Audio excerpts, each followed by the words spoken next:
Mi novia me pidió que confiara en ella, y fue lo peor que hice. Capítulo 1. Yo era el tipo que confiaba demasiado. Me llamo Andrés. Tengo 32 años, soy diseñador web freelance, y hasta hace poco pensaba que el amor era una ecuación simple. Si das lo mejor de ti, si eres honesto, si estás presente, entonces las cosas funcionan. No creía en los juegos, ni en las estrategias, ni en eso de hacerse el difícil. Siempre fui directo. Si me gustaba a alguien, lo decía. Si algo me dolía, lo hablaba. Y cuando conocí a Camila, pensé que por fin había encontrado a alguien que hablaba el mismo idioma emocional que yo. Nos conocimos en una agencia creativa en Bogotá. Yo estaba dando una capacitación sobre diseño UX y ella era parte del equipo de branding. Recuerdo que llegó tarde, con una carpeta llena de bocetos y una taza de café en la mano. Se sentó en la última fila, pero no dejó de hacer preguntas. Tenía esa energía que te obliga a mirarla 2 veces. No por su físico, aunque era hermosa, sino por cómo se movía, cómo hablaba, cómo parecía estar siempre en control de la habitación, sin siquiera intentarlo. Después de la charla, se me acercó. Me dijo que le había gustado mi enfoque, que le parecía raro encontrar a alguien tan metódico en un mundo tan caótico como el creativo. Me reí. Ella también. Esa misma noche me escribió por Instagram. Y así empezó todo. Los primeros meses fueron intensos, de esos en los que todo parece una película. Nos escapábamos los fines de semana a pueblos cercanos, cocinábamos juntos, compartíamos playlists, hablábamos de nuestros traumas como si estuviéramos en una sesión de terapia mutua. Camila tenía una forma de mirar que te hacía sentir visto, como si fueras el único en la sala. Me enamoré rápido. Ella también, o eso creí. A los 6 meses, me pidió que nos mudáramos juntos. Yo dudé. No porque no la amara, sino porque me daba miedo que la magia se diluyera en la rutina. Pero ella insistió. No quiero seguir viviendo a medias, me dijo. O estamos o no estamos. Y yo, como siempre, elegí estar. Vivimos juntos durante 2 años. Al principio fue perfecto. Teníamos nuestras rutinas, los domingos de películas, los martes de cocina experimental, los jueves de silencio compartido. Camila era de esas personas que podían estar en la misma habitación sin decir una palabra y aún así hacerte sentir acompañado. Pero también tenía un lado oscuro, una necesidad constante de validación, de sentirse deseada, admirada, reconocida. A veces me decía que yo era demasiado estable, que extrañaba la emoción, el caos, la incertidumbre. Yo no lo entendía. ¿No era eso lo que todos queríamos? ¿Estabilidad? ¿Paz? ¿Un lugar seguro al que volver? Pero ella no era como yo. Y aunque lo sabía, nunca pensé que esa diferencia nos rompería. Nunca imaginé que esa necesidad de algo más la llevaría de vuelta a un lugar que juró haber dejado atrás. Capítulo 2. El proyecto que lo cambió todo. Camila siempre fue ambiciosa. No en el sentido superficial, sino en el creativo. Le gustaba que sus diseños contaran historias, que sus campañas tuvieran alma. Cuando le ofrecían proyectos grandes, se transformaba, dormía menos, hablaba más rápido, vivía en modo obsesión. Yo lo admiraba. Pero también sabía que cuando se metía demasiado en algo, el mundo alrededor desaparecía. Una tarde, mientras preparábamos la cena, me dijo que había recibido un correo inesperado. Era de Julián, su ex, el primero, el que le rompió el corazón cuando tenía 22. Me escribió para ofrecerme un proyecto, dijo, sin mirarme. Una campaña visual para una marca de ropa que está lanzando en Medellín. Me quedé en silencio. No por celos, sino por historia. Sabía que Julián no era solo un ex. Era el tipo que la hizo llorar durante meses, el que la dejó por otra en medio de una gira de trabajo, el que la hizo dudar de su talento. Ella misma me lo había contado. Fue mi peor error, dijo una vez, pero también mi mejor lección. Entonces, ¿por qué volver? Es solo trabajo, insistió. No tiene nada que ver con lo personal. Además, él no está solo. Es un equipo grande. Yo solo haría la parte visual. Yo dudé. Le pregunté si estaba segura, si no era mejor pasar. No quiero que pienses que estoy buscando algo raro, me dijo. Confía en mí, no soy la misma de antes. Y yo, como siempre, confié. Los primeros días fueron normales. Camila me contaba sobre las reuniones, los mood boards, los conceptos, pero poco a poco, algo cambió. Empezó a salir más, a llegar tarde, a decir que tenía reuniones espontáneas o ajustes de último minuto. Su celular empezó a sonar más seguido, pero nunca lo revisaba frente a mí.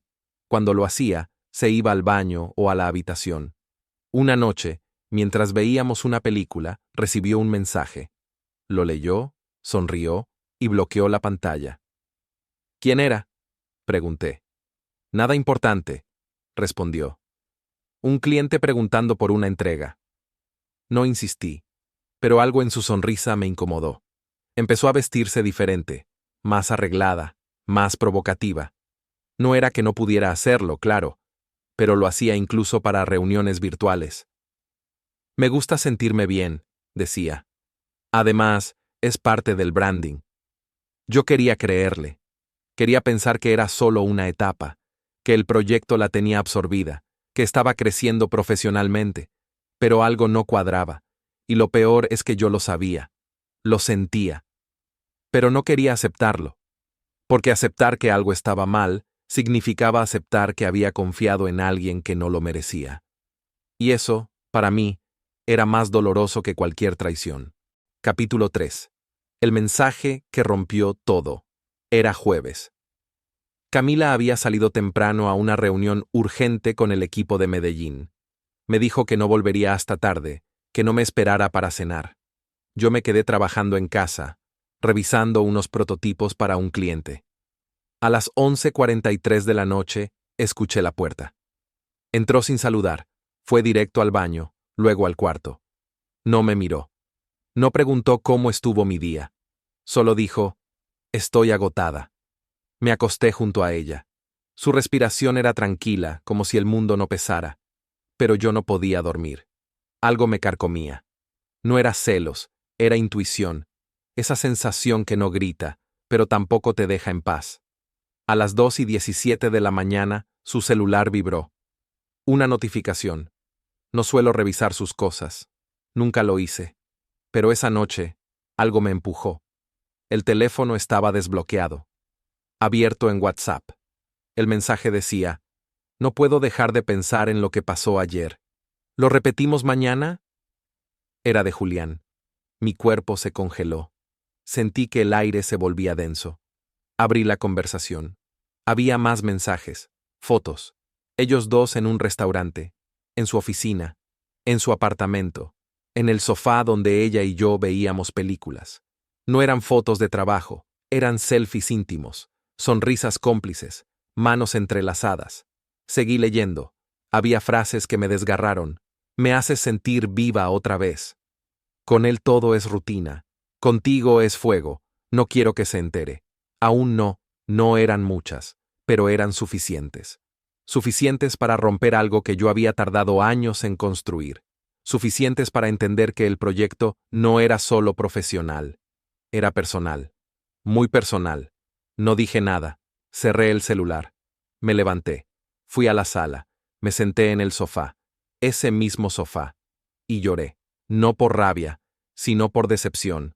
Porque yo había confiado. Porque ella me pidió que confiara. Y yo lo hice, como un idiota. Abrí mi laptop. Guardé las capturas en una carpeta. La llamé confianza.